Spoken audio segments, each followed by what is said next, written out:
Hey, welcome back to Coffee and Creatives. I'm George, and whether you're listening with a coffee in hand, on a drive, or in the middle of a creative block, this podcast is for you. Let's dive in.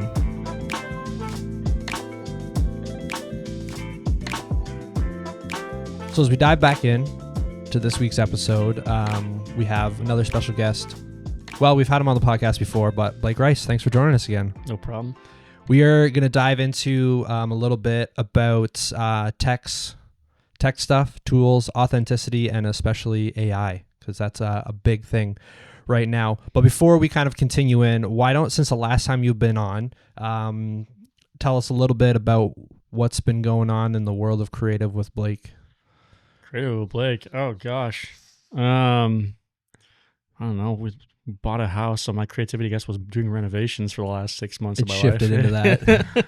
That's one thing. I don't know, even work. I mean, my job is somewhat creative. I mean, we'll get into AI, but that's been a huge part of my role a lot of times lately too. But that's also been enabling me to do a lot of things creatively there.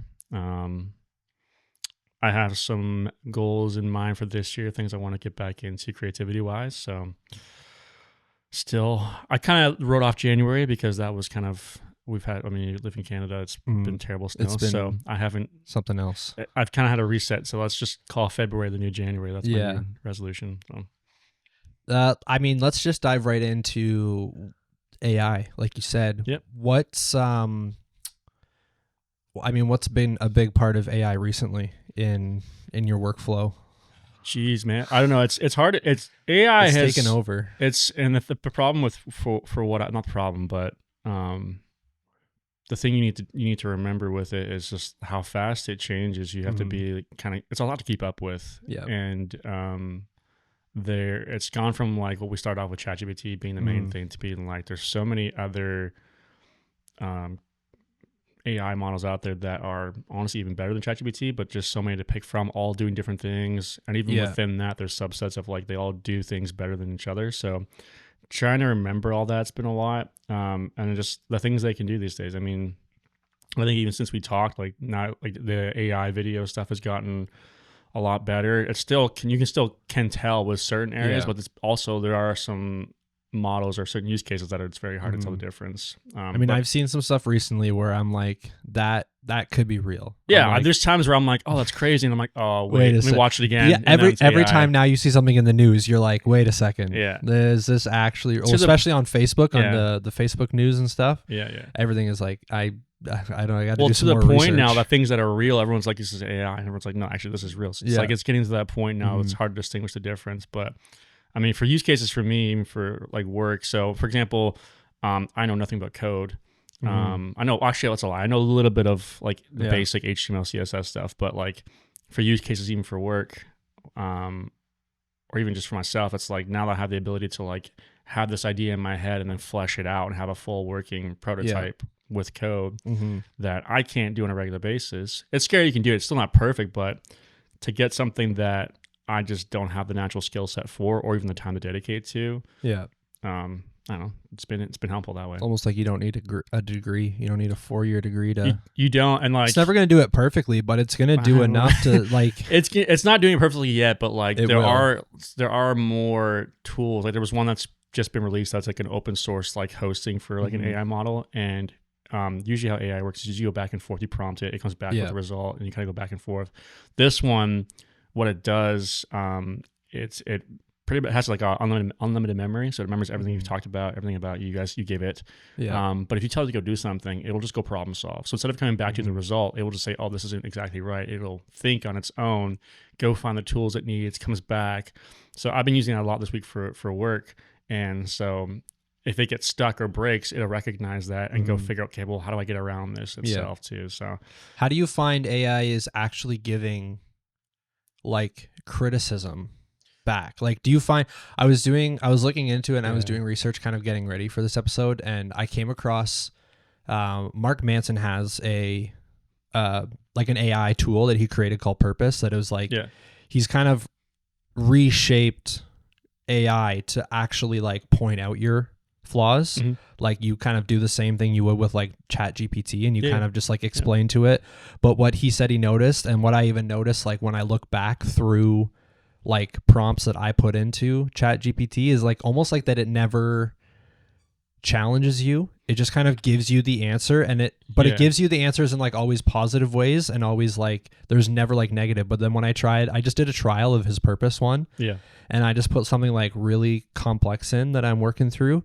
And I was like blown away. I was like, I have never, like, it was like actually like giving me criticism, being like, you're not doing good in these areas, which the same prompt that I put into ChatGPT, it only just tried to be like, here's what you need to do, not here's why you're doing bad. Yeah.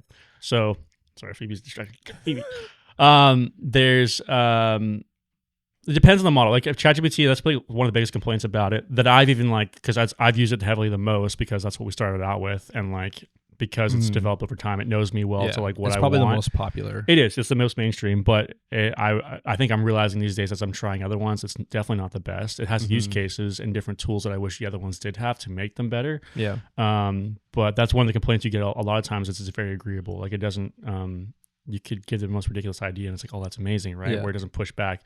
Part of that is the way that OpenAI has, so every AI model that's hosted through these platforms has a back end prompt that's running. So OpenAI has their own prompt that makes ChatGPT talk like ChatGPT. I was telling you just before we started that there's one called Claude that I've started using. What I liked about that one is it talks to me a lot more human, which is kind of scary. It talks really like I find a lot of the other ones talk to me a little bit more sophisticated, and like I'm like smart. Almost. I'm not that smart to understand this stuff. Like talk to me like I'm a human, like be down to earth. This one does it well, but it also will question and say, "What I don't like." It'll push back on some things that I didn't expect, or help me, or suggest things that might be a better route to go. Yeah. So I think there are models that do that. There are even just prompts that there are people online who will go and give because you can customize different AIs a little bit, even ChatGPT, to not do that as much. But that is, that can be an issue too. Is it doesn't push you, where I found other ones that did push me in a different direction that's better for what I needed to get done. So yeah. And which one of those tools would be something that kind of has become like a non-negotiable in your workflow, like something that you probably couldn't work without? If you had to pick one, and it was like, this is probably the best overall one that's actually helpful. Well, I'll say, I would have said ChatGPT. Before. I will say probably Claude now, but within that there's a new Claude feature called Claude Cowork, and that's the one that really does the reasoning on its own, so you can give a lot of context. It literally can go on your computer and do stuff for you, which can be a little bit scary. That's probably the best one right now. I've been using it a lot the last little bit, and I just find it's been more consistent as I'm trying to work on things. Because after a while, when you go back and forth, because the context window is only so big for some models, things get muddied, and then the results get less and less great. Where this one's been a lot better at that, and it'll go back and remember things. Right. So that one's been the biggest help in my workflow, and I think I use that probably the most on a daily basis now. How have you found your like authenticity when it comes to work when you're kind of utilizing AI? Because I feel like sometimes for myself, I'll lean too much to AI for some things, and then I'll be like, is this actually authentically me? Like when it comes to like creative work, I'm like, how much of this can I call myself and authentic to my brand and what I'm creating, and how much is towards a program that's kind of taking over? It depends, I guess. I'm kind of like, if I were to like take a step back and look at AI, I'm kind of in the in-between. There's people who think like this is terrible, is ruining creativity, and there's people like who are on the other side saying, well, this has really enabled my creativity. I'm kind of in between, because I think I said my coworker the other day, like, this is the coolest thing and the greatest thing that's ever been invented, right? And I wish it was never created, because there are things that like within me that I just can't create, that it's helped me get there, or just those creative blocks that you get to, that you just don't know how to get around, and it sparks things. You're like, okay, perfect, I can get back into the flow. So the authenticity can still be there, and there again, if it knows you well enough, it kind of just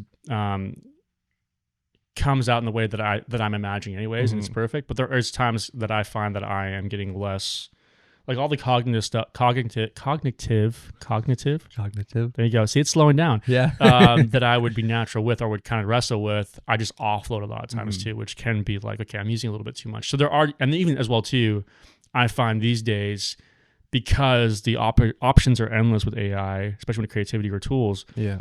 I now have to get into a place where I'm getting into paralysis of like, now my brain's overloaded of like all the options that shouldn't be there rather than the one that should be right there.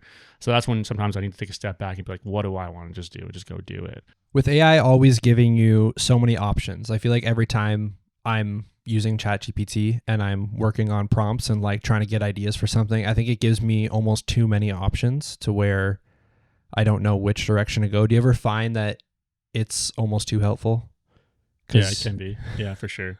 It's too helpful in that sense, and too helpful in like, and this sounds bad, and I'll admit to it. Like, if I get a message on Slack from someone at work, I'm like, I don't want to respond to this. I'll just, I'm like, I don't even type anymore. Yeah. You can use text to voice for a lot of things now, and I've got it installed on my computer. I just do that to ChatGPT and say, I want to say this into this person, and it knows my tonality enough. It'll give me the message, copy and paste, right?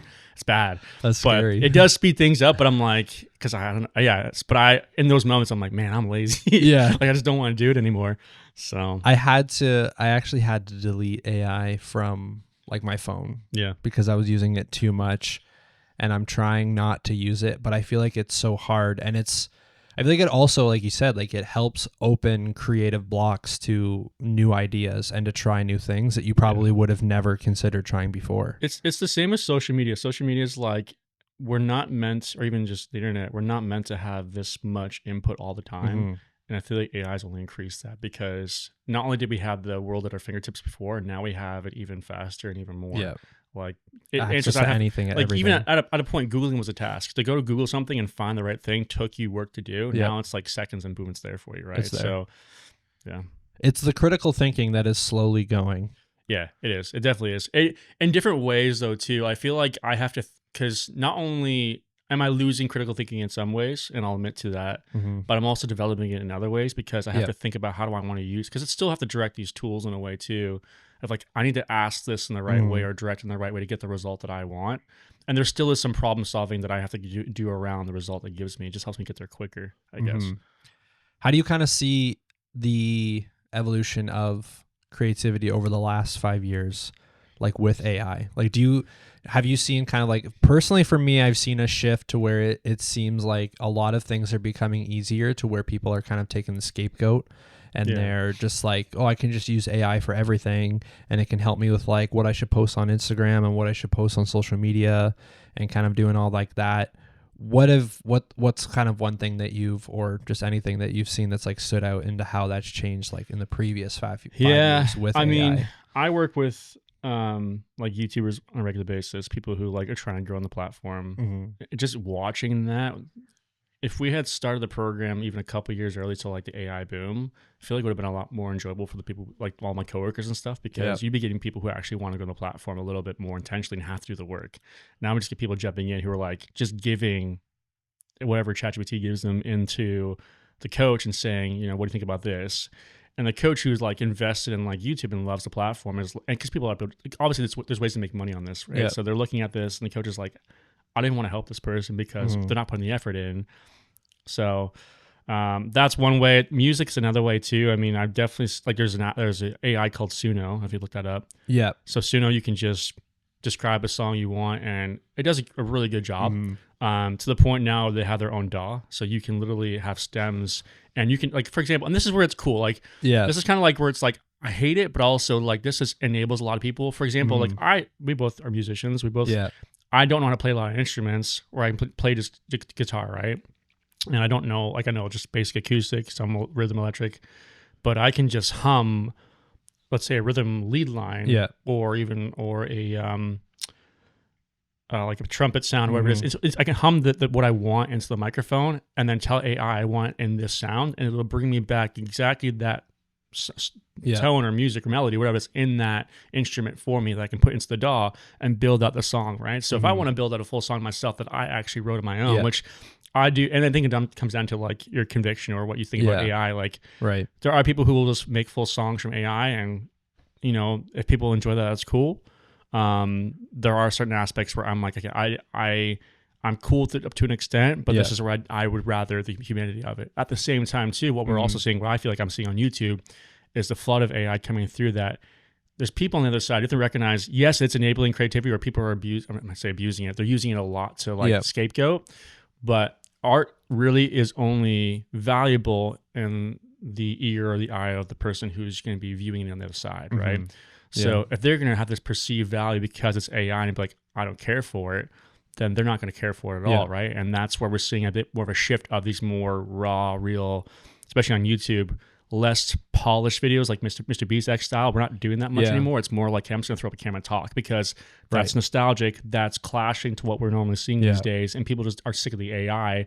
They're just like, I just want something natural. So I view AI, there's niches within it, but in a way, people who want to watch it, they will watch it. But those who don't, they won't. And they're going to stick to their own what they perceive this art should be, or what feels more human to them too, because people are drawn to what's more human. When it comes specifically to AI in the music world and creating songs and developing albums and stuff, where would your line be in terms of when it stops being art and it starts to just become computer programmed music? I think right after that, if I just have the full song generated just from a prompt itself, then to me that's not necessarily fully art. There are people, like we have a friend of ours who made an album using Suno, but he took the time to really like invest and build that. And it was fantastic. It was good, yeah. And like what I appreciated about it was he didn't just give one single prompt. He developed, he used prompts to kind of develop what he wanted before giving it to like Suno to build it out. Yeah. So bit by bit and refined it from what he wanted. So in a way, he was doing the struggle. It was quickened up, and he wasn't just giving it one off. Because what I see a lot of times, especially for like YouTube world, one straight prompt, whatever it gives me, cool, I'm going to use it, right? And it stops there. That's not art. But for me, for music, I would only use it to. I would write my own songs. I would never go and just have it give me the song. Yeah. And I feel like there's no, because a lot of music especially comes from from experience. It comes from experience. Even like worship stuff comes from your experience with your walk with Christ and from the Bible. Yeah. So it can give you something, but it's going to miss that heart behind it a little bit. I would use it if I'm stuck in a block, and even then I probably feel a little bit weird about it or something. Yeah. Yeah, to kind of get around some ideas. But I wouldn't do that. What I would do though is once I'm done the song, I'm not fully skilled with a lot of other instruments, so that I would kind of go and build it out with a different, like I would take the time to be like, okay, I'm still doing the struggle. I'm like, okay, I want this lead line in here. So I'm still being artistic, but I'm using this tool to enable it, right? So I would build it out that way, and I'd still be okay with that. The way that I see it is it's almost like you're being a producer if you were in a studio with a band, right? You're going to write a line, instrumentalist at that point, right? And now you're just going to keep refining back to them. Well, just change this, change that, start it sooner, and I do that a lot, even still with more. work stuff. Like I'll prompt something and be like, and that's where I get overloaded because I'm like, this isn't exactly what I want. I'll still go back and forth. So that struggle is still there to get that product that I want, that I use this tool to build. Even with like anything, even just art form wise, like I still feel like at the end of the day, I want to have it come back as a brainstorming idea of like, cool, this is a great mock-up it gave me. I want to translate this a bit more to what I want. Because it's never going to fully get exactly what it's in your head because it's not you, right? Yeah. I think it can get there. I think that'd if be it's so implanted scary. in my brain, maybe, yeah. At this point, I mean, give it time, because right? I can ask, and this is the thing too, like I can ask AI, I can ask ChatGPT, I can ask Claude, I can ask them both the same thing multiple times, and I'm always going to get a slightly different answer every single time, right? Yeah. So it's going to be different variations, and it's always going to be biased to what it thinks versus biased to what I think versus biased to what you think, right? So, and with technology and kind of utilizing all the different tools and stuff, how has that shaped or changed your kind of work-life balance? My work-life balance. You know what? Yeah, it's hard to shut off my brain because it's so accessible to do it. Yeah. Like even today, it's Saturday and I was doing work because I'm like, I want to spend time doing it, right? So, it's easy to have like an idea and just quickly pull up your phone and just check it there, right? So I probably need better boundaries. You can never stop because you're like, oh, I know it's something easy that's going to prompt me, or it's going to write something for me or a message, and you're like, oh, I have to respond to a client or I have to email someone. You're like, well, I can easily do it now because it's going to write it for me. Yeah, and there is becoming like there's an open source thing that came out that I think I was telling you before too. It kind of thinks on its own as well too. That there's a lot of automations. People build automations all the time. This one's a bit more of like. I think the automation agents that people were building are coming a little bit more obsolete now because the new, even this open source or what's going to come from that can just do it on its own. I can just tell it. It'll remember. It'll build systems for itself. It'll remember for the future. So I can literally give it something. Let's say I recorded this podcast and said, okay, take this, make clips for me and post it on my channel. It will go do that on its own. And then it can have a routine on its own to do that for me. So it's a little bit more hands off. Yeah, that's definitely true. And is there any tools or habits? I know the last time you were on, we talked a lot about like burnout and being able to kind of not get to burnout, or how to view the things that keep you from getting burned out. What would you say are tools or even habits that have like helped you? I mean, if we're talking like AI, how is like not even necessarily AI, but just like technology in general helped you to like install, that was a really weird word to use, but like implement habits and technology into not burning out? I'll let you know when I get there. I feel like I think it's enabled burnout more because, like I said, your brain's been shut off. Like it's now that's just it's an addiction too. It's the same idea as social media. Like once you get in the rabbit hole of it, it's like, oh, I'll just check this one thing. Yeah.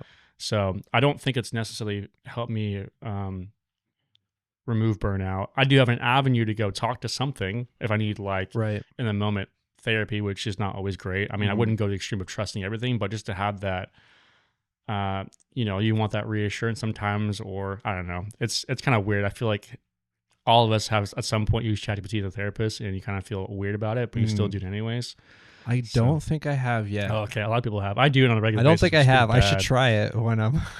I wonder, like, I would be curious to see the accuracy of it. Of like, is it just gonna like validate? Like, is it, because I feel like a lot of the times when we are in a moment, does validate. ChatGPT especially will validate. You're kind of feeling something, but you're not sure. It's more like sometimes you need that validation, and then you're just like, that's what it gives you. But I wonder if it's like actually going to prompt, like, could it prompt you to actually take like, validate what you're feeling, but then also the next step of like, hey, here's how we help you actually like grow out of not having. And that's where you're gonna have, like, if you're using straight up ChatGPT, it's gonna just validate you the whole time. Like, and that's, I think everyone's complaining about it, and that's the most successful one. People are just gonna use it. There are tools, like you mentioned before. There was one that was kind of built that kind of pushed away your thinking. Like, there's going to be tools around that are specialized to not just agree with you, but that push you in a different direction. Yeah. So develop you. It is there. Yeah. Do you ever find it? I think this is an easy answer, but do you ever find it being more distracting than helpful? Oh yeah, you can get rabbit holes so easy. Yeah, just get. It's like any social media. It's like anytime you doom scrolling on YouTube, I can just go and ask different topics, and then you get in the rabbit hole of like, well, what about this? What about this? Right? And you can have a whole scenario written out. Do you find that technology has affected how you collaborate with others in terms of creativity? Yeah, I'd rather talk to a robot. Yeah. It's just easier because that's true.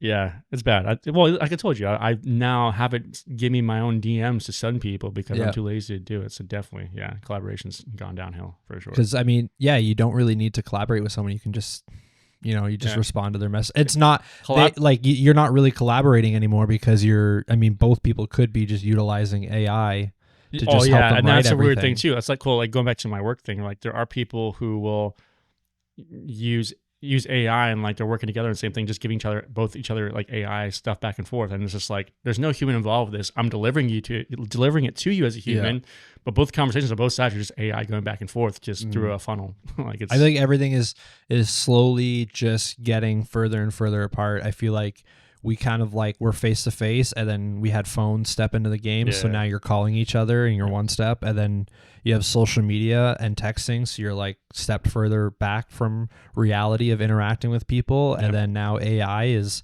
you can talk to people, but you're utilizing AI to prompt your messages. So it's just further and further away we're getting from human and social interactions. I've seen so many reels or YouTube shorts of like, or us in like 20 years from now being like, someone like your wife will say a question to you and you're like, go ChatGPT, how do I respond to this? And it'll do it for you. Or even like there's a guy speaking in like a caveman voice because he doesn't know how to respond, and then ChatGPT responds, oh, say it like this. He's like, oh yeah. Right, it's getting to that point. I think it is getting there.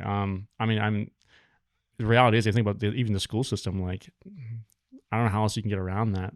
Like kids are going to use that and their education's going to go down. Mm-hmm. So. Is there anything that excites you about the direction that technology is going? Yeah, I mean, this is like a whole new. This is like futuristic. This is stuff we thought about as like we watch movies. Like I think about Iron Man with Jarvis. Like, this is happening. Yeah. Like, and this is getting to a point. Like even in recent, like, I feel like the new technology I've experienced the last couple of weeks is like pretty, not there yet, but like pretty close. Like it's getting close to that. So that's exciting to have that kind of help, and like I don't have to do the things necessarily. I can have it do in the background and come back. The other use cases, though, for sure. I mean, once it gets more reliable and it gets more advanced, I mean, I didn't even think about I think my brain a lot of times goes to like anything that's like medical wise. Like I can have AI, especially with a shortage of doctors around the world, or just in general even here, like having AI look at results for me, or if it could scan my body and point out cancer before it even formed, right? Or as it was just then and there, rather than having to wait months for, because we don't do MRIs or anything on a regular basis. Imagine that technology is built in somehow that we could just do that accessible from our home. You know, we're going to, even diseases, like there's going to be cures that are developed a lot faster based on the knowledge that we have, that AI can just run simulations. So there's a lot of really amazing use cases that are going to be there that I think are just going to benefit the world in a lot of ways. Yeah, I think there will have to be, people will have to have a boundary of what they're utilizing it for before it becomes, otherwise it'll just become destructive. I'm wondering at what point is the world going to be like, okay, we have to put some like restraints on this, and I don't know how that's going to work, because you're always going to have people who are like going to use it in a black market kind of way, of like, I'm just going to use it under the radar and do whatever I want with it, right? And there's no going back at this point. Even if we try to shut it down, you can't, because people have models downloaded on the computer all over the world. So. No, that's really good. Before we finish things off, we're going to run through a rapid fire question round here. Some of these, honestly, really none of them are really related to creative stuff. They're just kind of fun questions. What's your go-to coffee order? Flat white. Flat white, which is what we're both drinking today. One song you have on repeat right now? Hands Up by Alex Pappas. It's a new single. I don't think I've heard that one. I just listened to his stuff because he's kind of getting back and doing his own thing. So it's been on repeat. Music or silence while you're working? If I'm going to do music, it has to be just like ambient beats or something like that. Just like very low, like lofty beats, just very low volume. But that does help me think. That's what mine has to be too. Yeah. Favorite TV show or movie? Community. Favorite TV show for sure. Still. Favorite movie? Any Marvel? Spider-Man. Which Spider-Man though? Probably No Way Home. No Really? Way Home. No Way Home's the newest one, wasn't it? Yeah. With all three of them? No Way Home? Yeah, that's what it is. Right. No Way Home. Yeah. And the new one should be coming out soon too. This year or next year? I think it's supposed to be next year. Oh, man, I'm getting ready for that. I feel like it's going to be a letdown, honestly. Everything after that movie's been kind of a letdown. What I think is happening with this one though is, and I'm happy about it, is they're doing, because they brought in, because of all the legal rights, they brought in Spider-Man midway through the MCU and kind of gave him a lot of things that like traditionally you wouldn't have, like all the technology and stuff like that. So I think what I'm liking about this is it's reverting back to like what Spider-Man really should be or was. So it'll be a really stripped back version of him. It'll be very interesting to see. The suit will be a lot more comic accurate, which I'm happy about too. Yeah. So it's gonna be more like, it kind of did a reset after this, because they knew this was all happening. It was a big reset of like, he's got no technology anymore. It's just the stuff that he made as a teenager. Yeah, he's got nothing. So it's going to be a lot more, because nobody knows, right? Nobody knows who he is. Now it's a lot more real to like what the origin of Spider-Man is, which I'm excited. Yeah. I'm excited for it, but I feel like just the direction of the recent movies that have come out have been let down. So I'm hoping this one's from what I heard, and like when Tom Holland read the script for it, like he was pretty psyched about it. So I don't know. We'll see. Morning person or night owl? More of like a midday. No, I'm probably. My wife would say I'm a morning person. I definitely have more. I'm more productive around like 10 a.m. Probably around that, and then I fade pretty quick around 2. Yeah. Weirdest habit you have? Weirdest habit? Oh my gosh! If you can think of one. Here's my example that I've been giving to people: is I have 4 lamps in my office, and I have to turn them on in the same order every day. Like it's just like something where it's like every morning I'll turn them on, but it has to be the same order. Turn them off doesn't matter. Not OCD. It's OCD, but it's turned into like a habit. Like I just do it the same way every single time, which I feel like it's both, but it's kind of a habit, is it not?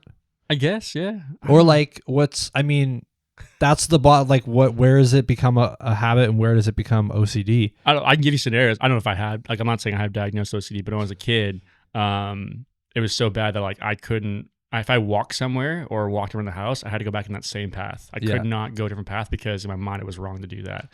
Or I had to say things a certain amount of times for some reason, or danger would happen. Like it was. See, I feel like that could be, unless you're diagnosed, I feel like that would just be a habit.